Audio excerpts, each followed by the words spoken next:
What's going on, everyone? So I'm looking at my scraps that I have here from my last project, and I was on Pinterest trying to get my next ideas for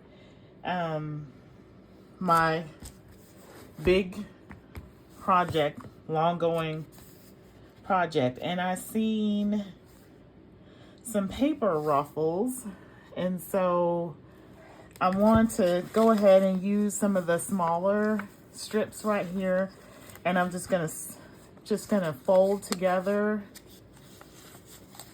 these larger strips and make some paper ruffles.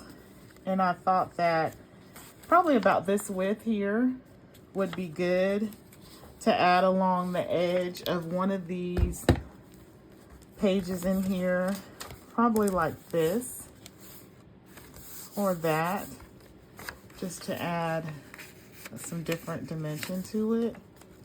And then for my bigger pieces like this, I wanted to go ahead and probably do some of the circle notebooks. So that's a pen that I have pinned. And so I'm going to take a circle punch here. And I'm probably going to back this up on a thin piece of cardboard and make this out of the bigger pieces. And then on the other wider pieces, probably going to make the paper ruffles. And as far as these other little small ones, these will probably just get trashed if there's no wording on them. Of course, just trash those, but those are my ideas for the next couple of projects.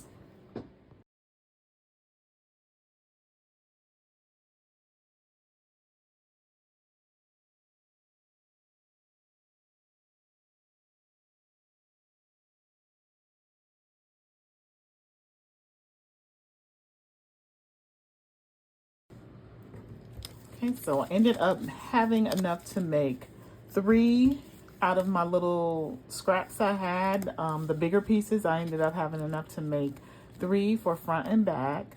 So what I ended up doing is inking the edges after I punched out. This is a 3-inch circle punch scallop.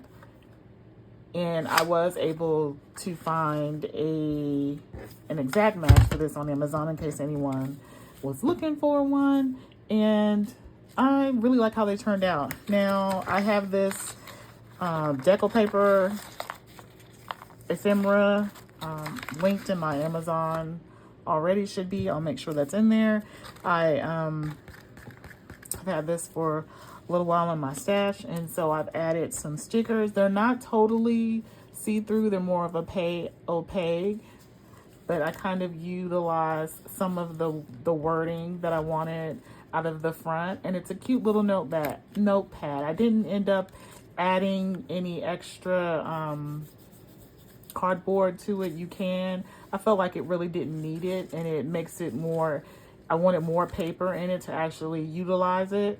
So I felt like it really didn't need that to make it so stiff, and it would take up more room. But you can, back it up to make it more stiff if you want to. But see, it still moves pretty easily, and you can actually utilize it as a notepad. I ended up using these rhinestone rivet sets, and I bought these a while back from Hobby Lobby. And so I don't know what the correct term it is. All I know is on my Crop-A-Dile, instead of using it to set, I turned this part where I don't actually have the groove poking out. I just put it to the circle so I can actually have something to squeeze down and set that. Like I said, I don't know the term for that, but that's just what I did. So I just used my crocodile and just turn this. And now all I have to do is just lift and turn it back when I need it. But I love how that set that in there, and I love how this turned out. And these are just cute little booklets. And then all I'm gonna do is just go back to my little journal here and find somewhere where I'm going to tuck one of these in here and utilize that.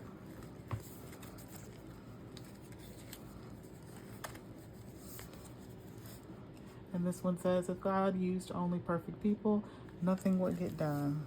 So I love that. And I may end up just tucking it in a little spot like that. Who knows? But that is so cute.